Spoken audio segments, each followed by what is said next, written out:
Good morning, students of class 9th. Today I am going to teach you English literature lesson 5th, The Snake and the Mirror. Okay. Do you like to look at yourself in mirror? What do you think about at such time? Have you ever seen a dog, a cat, or a bird look into a mirror? What do you think it sees? Now read this humorous story about a doctor, a snake, and a mirror. Okay.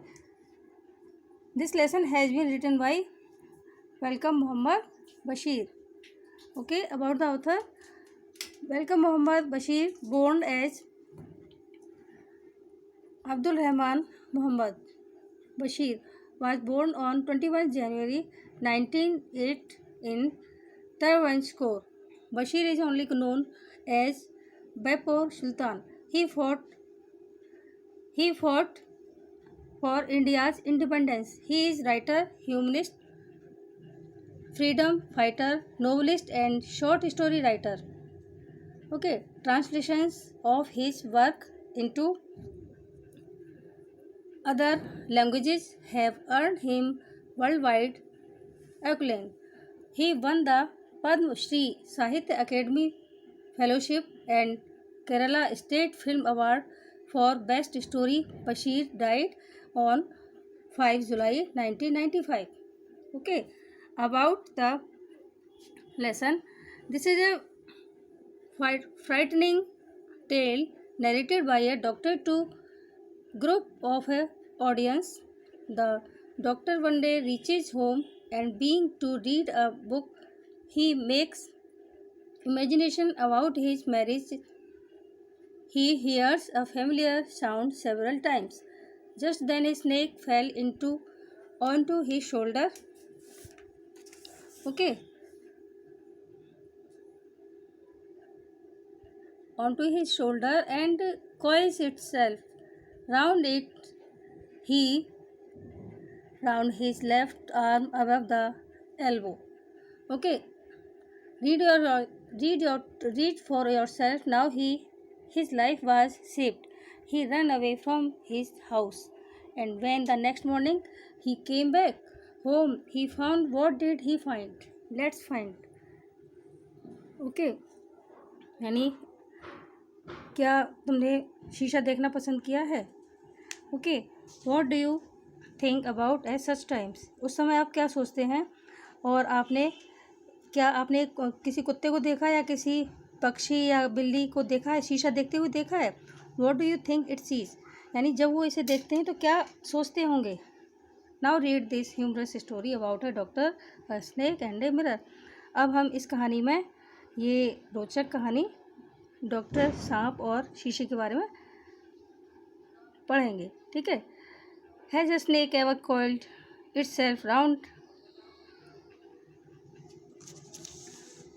itself round any part of your body? A full-blooded cobra.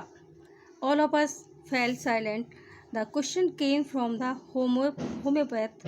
The topic came up when we were discussing snakes. We listened attentively as the doctor continued with his tale. Okay. It was a hot summer night. About 10 o'clock, I had my meal at the restaurant and returned to my room. I heard a noise from above as I opened the door. The sound was a familiar one. One could say that the rats and I shared the room. I took out my box of matches and lighted the kerosene lamp on the table. Okay. यानी क्या आपने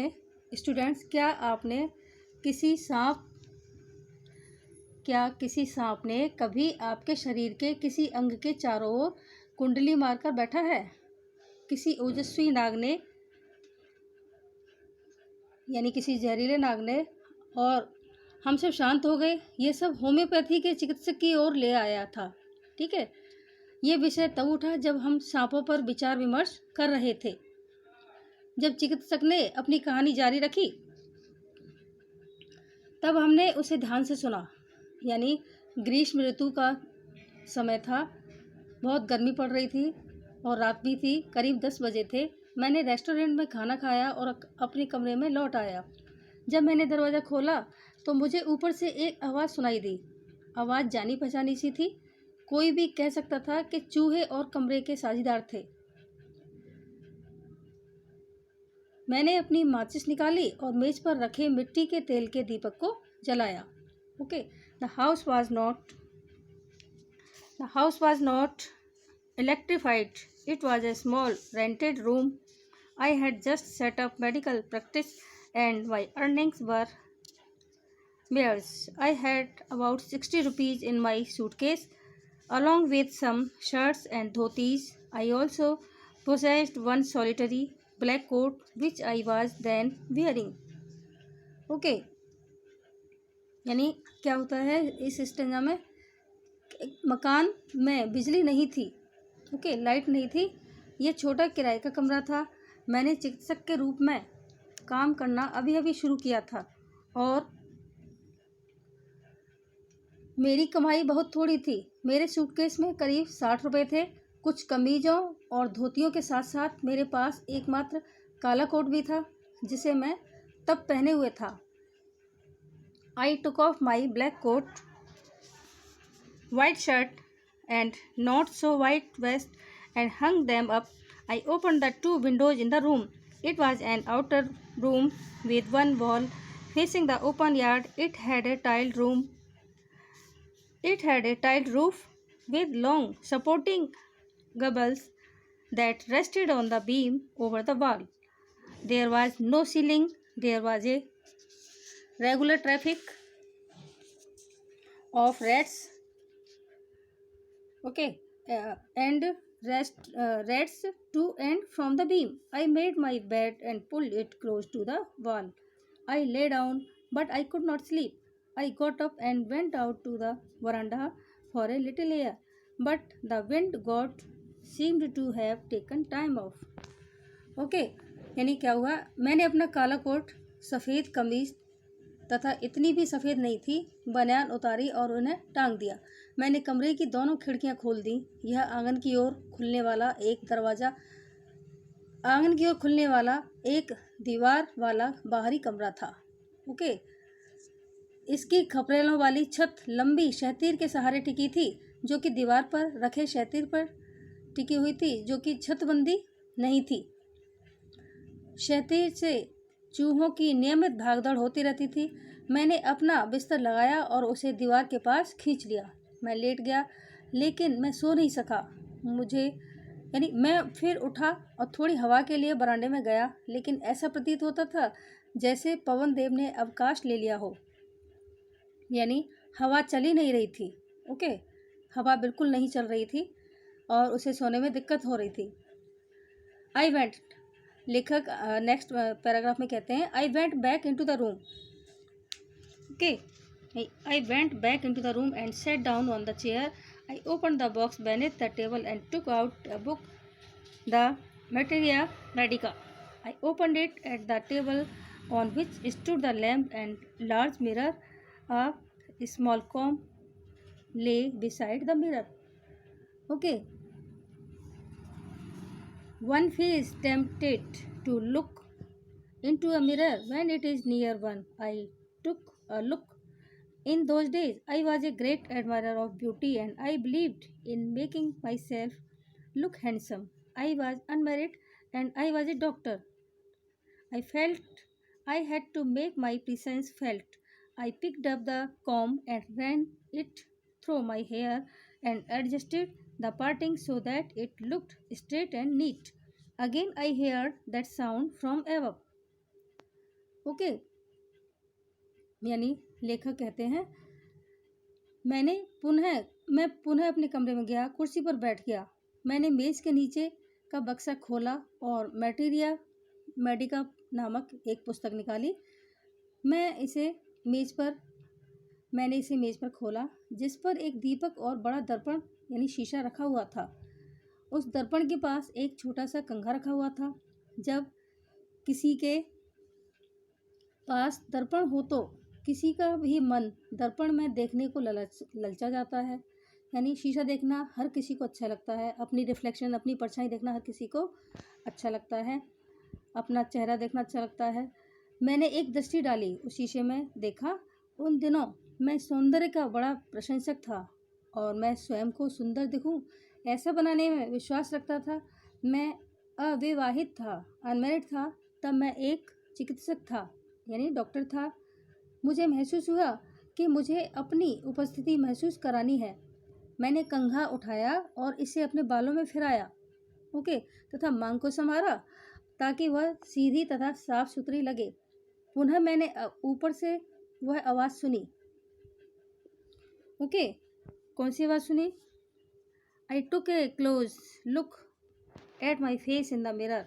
I made the important decision I would shave daily and grew a thin mustache to look more handsome. I was, after all, a bachelor at a doctor. I looked into the mirror and smiled. It was an attractive smile. I made another earth-shaking decision. I would always keep that attractive smile of my face to look more handsome. I was, after all, a bachelor and a doctor too. On top of it, again came that noise from above. Okay, यानी वो बार बार वही उसी आवाज़ को सुन रहा है, okay. यानी जब भी वो अपने का चेहरे को देखता है शीशे में, उसको वो आवाज़ सुनाई देती है और वो पुनः उस आवाज़ को सुन रहा है लेखक।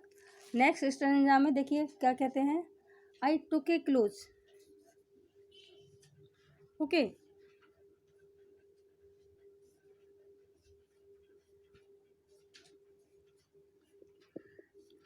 I took a close look at my face. I took a close at my face in the mirror. I made an important decision, and I would shave daily and grow a thin mustache and to look more handsome. I was, after all, a bachelor and a doctor. I looked into the mirror and smiled. It was an attractive smile. I made another earth-shaking decision. I would always keep that attractive smile on my face to look more handsome. I was, after all, a bachelor and a doctor too. On top of it, again came that noise from above. मैंने दर्पण में अपने चेहरे पर एक निकट दृष्टि डाली, पास से देखा मैंने अपने चेहरे को दर्पण में। मैंने एक महत्वपूर्ण डिसीजन लिया कि मैं प्रतिदिन अपनी शेविंग किया करूँगा, यानी दाढ़ी बनाया करूँगा और सुंदर दिखने के लिए पतली मूछें उगाऊँगा। आखिरकार मैं कुंवारा और चिकित्सक था, ओके। मैंने दर्पण में देखा और मुस्कुराया। यह एक आकर्षक मुस्कान थी, मनमोहक मुस्कान थी। मैंने एक आश्चर्यजनक निर्णय लिया, मैं हमेशा अपने चेहरे पर आकर्षक मुस्कान और सुंदर दिखने के लिए रखूँगा। मैं आखिरकार एक अनमैरिड व्यक्ति था और इससे भी अधिक एक चिकित्सक था, डॉक्टर था। और जब डॉक्टर पेशेंट का इलाज करता है तो स्माइल तो डॉक्टर के लिए भी ज़रूरी है, क्योंकि तभी पेशेंट जो है अपने को कंफर्टेबल फील करता है, ओके। पुनः ऊपर से वही शोर आया, okay.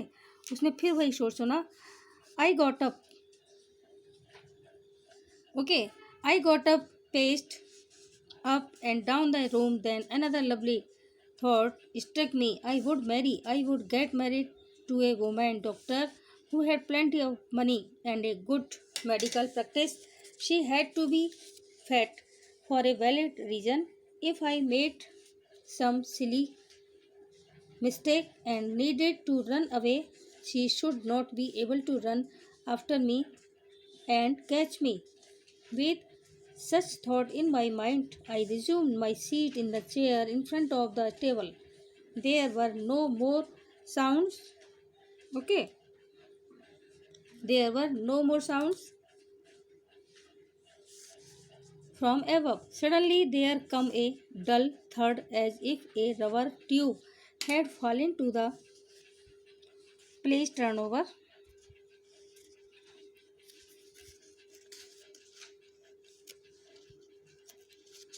Fallen to the ground. Nothing to worry about. Even so, I thought I would turn around and take a look.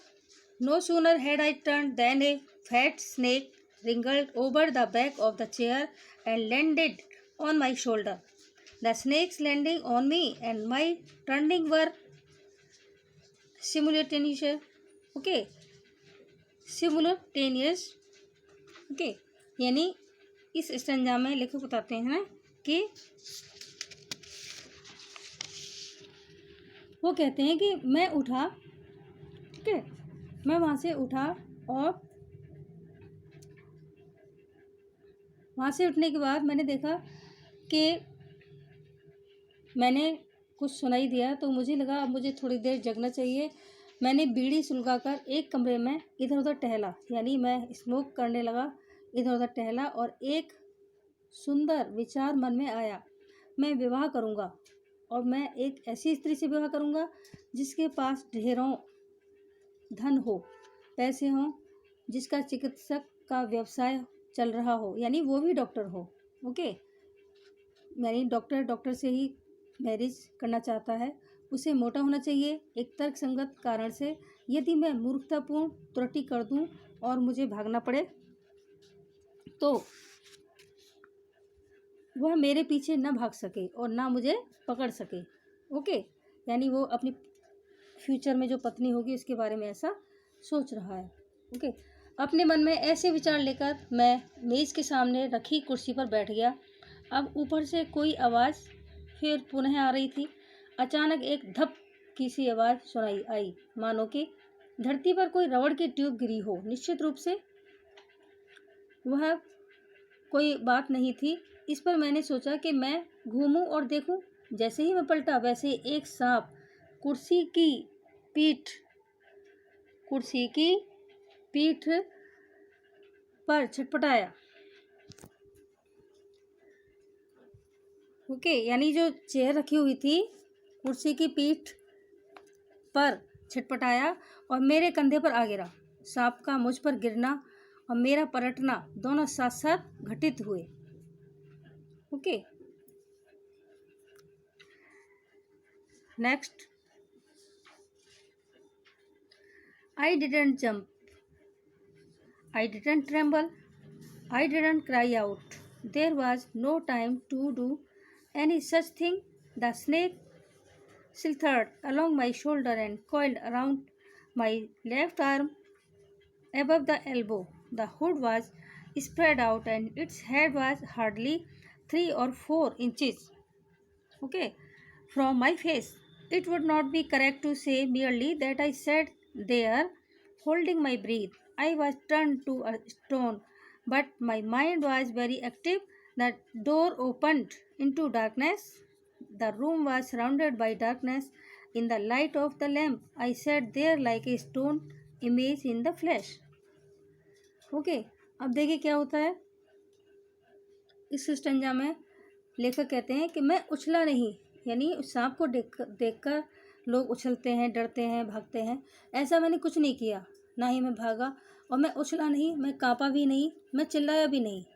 ऐसा कुछ करने का समय नहीं था। सांप मेरे कंधों पर था, कंधों पर से फिसला और कोहनी से ऊपर मेरी बाईं बाह पर लिपट गया। उसका फन फैला हुआ था। उसका सिर मेरे चेहरे पर मुश्किल से 3 या 4 इंच की दूरी पर था। केवल यह कहना सही नहीं होगा, मैं अपनी सांस रोके बैठा था। ओके, यानी कुछ अंदर से डर था, मेरी सांस रुक गई थी, मैं पत्थर बन गया था, लेकिन मेरा मस्तिष्क सक्रिय था। लेकिन माइंड जो है सोच रहा था कि दरवाज़ा अंधकार में खुलता था, यानी कमरे में अंधेरा था, कमरा अंधकार से घिरा था। दीपक के प्रकाश में मैं मांस की पत्थर की मूर्ति जैसा बैठा हुआ था। Okay, I felt then the great presence of the creator of this world and this universe. God was there. Suppose I said something and he did not like it. I tried in my imagination to write in bright letters outside my little heart the words of God. There was some pain in my left arm. It was as if a thick leaden rod, no, a rod made of molten fire, was slowly but powerfully crushing my arm. The arm was beginning to be drained of all strength.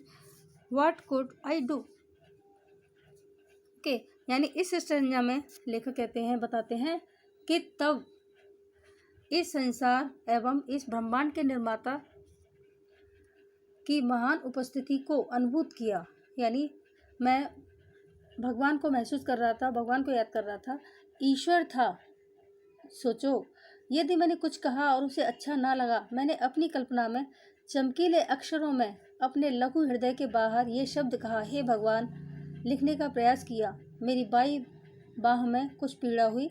यह ऐसा लगा मानो कि कोई माटी, यानी कोई जो मोटा शीशे की छड़ थी वो नहीं पिघली। अग्नि की कोई छड़ धीरे धीरे किंतु शक्तिशाली रूप से मेरी बाह को कुचल रही हो।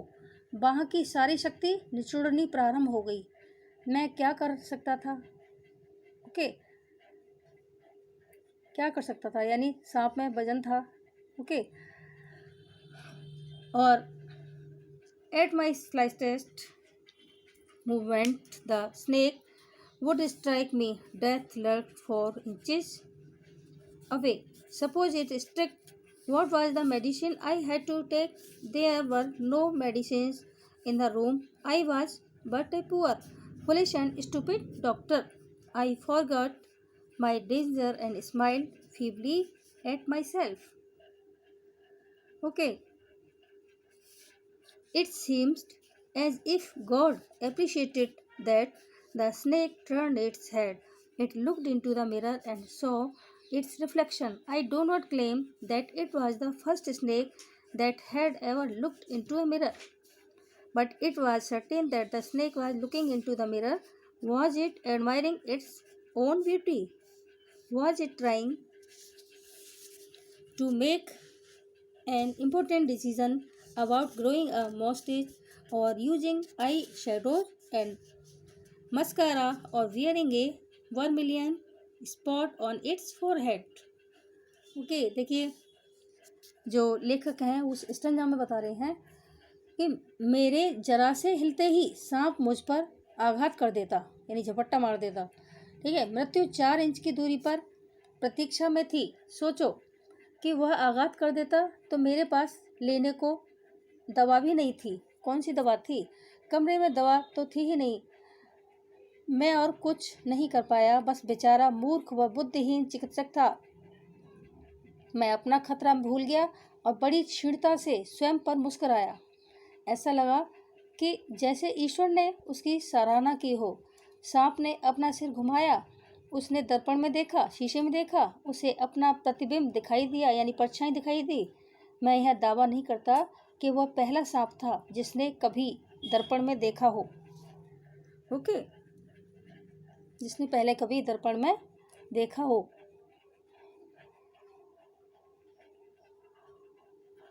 ओके, लेकिन यह निश्चित था कि सांप दर्पण में देख रहा था। क्या वह अपने स्वयं के सौंदर्य की प्रशंसा कर रहा था? क्या वह मुंह छुगाने या आंख को सजाने और मस्कारा या अपने माथे पर सिंदूर का टीका लगाने का महत्वपूर्ण निर्णय लेने का प्रयास कर रहा था? Okay, please turn over. Important decision. I did not know anything for decision. What sex was the snake? Was it male or female? Okay. I will never know, for the snake unwound itself from my arm and slowly slithered into my lap. From there it crept onto the table and moved towards the mirror. Perhaps it wanted to enjoy its reflection at closer quarters. I was no mere image cut in granite. I was suddenly of man of flesh and blood. Still holding my breath, I got up from the chair. I quietly went out through the door into the veranda. From there, I leapt into the yard and ran for all I was worth. Okay, यानी इस stanza में बता रहे हैं, लेखक बता रहे हैं कि वो जो है आगे नेक्स्ट क्या हुआ इसके बारे में बता रहे हो कि मुझे निश्चित रूप से कुछ पता ही नहीं था कि इस सांप का लिंग क्या है, यानी क्या जेंडर है, क्या वो नर था या मादा। ओके, यानी मुझे कभी ज्ञात नहीं हो पाएगा, क्योंकि सांप ने मेरी बाह से अपनी पकड़ छोड़ दी थी। ठीक है, सांप ने अब मेरी बाह को पकड़ना छोड़ दिया था और धीरे से मेरी गोद में फिसल गया था। वहाँ से यह मेज पर रेंगाया। ठीक है, और उसके बाद दर्पण की ओर चल पड़ा। शायद यह अधिक निकटता से अपने प्रतिबिंब का आनंद लेना चाहता हो, यानी पास से शीशा देखना चाहता हो। मैं अब ग्रेनाइट की प्रतिमा मात्र नहीं था, मैं अनायास ही हाड़ मांस का व्यक्ति बन गया। अभी भी अपनी सांस रोके हुए मैं कुर्सी से उठा, चुपचाप दरवाजे से बाहर बरामदे में गया। वहाँ मैं आंगन में कूदा और जितनी मेरी क्षमता थी उतना तेज दौड़ा। ओह, हम में से प्रत्येक ने चैन की सांस ली। हम सब ने बीड़ी सुलगाई। किसी ने पूछा, डॉक्टर साहब, क्या आपकी पत्नी बहुत मोटी है? ओके, अब देखिए क्या होता है। डॉक्टर कहते हैं,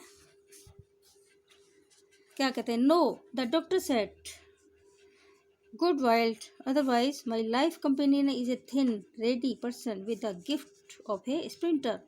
Someone else asked, doctor, when you ran, did the snake follow you? Okay, please turn over.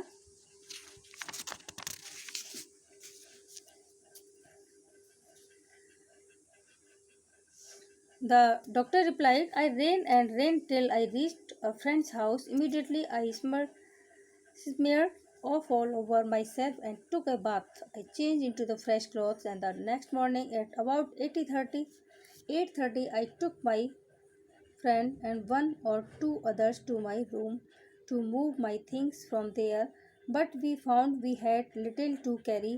Some thief had removed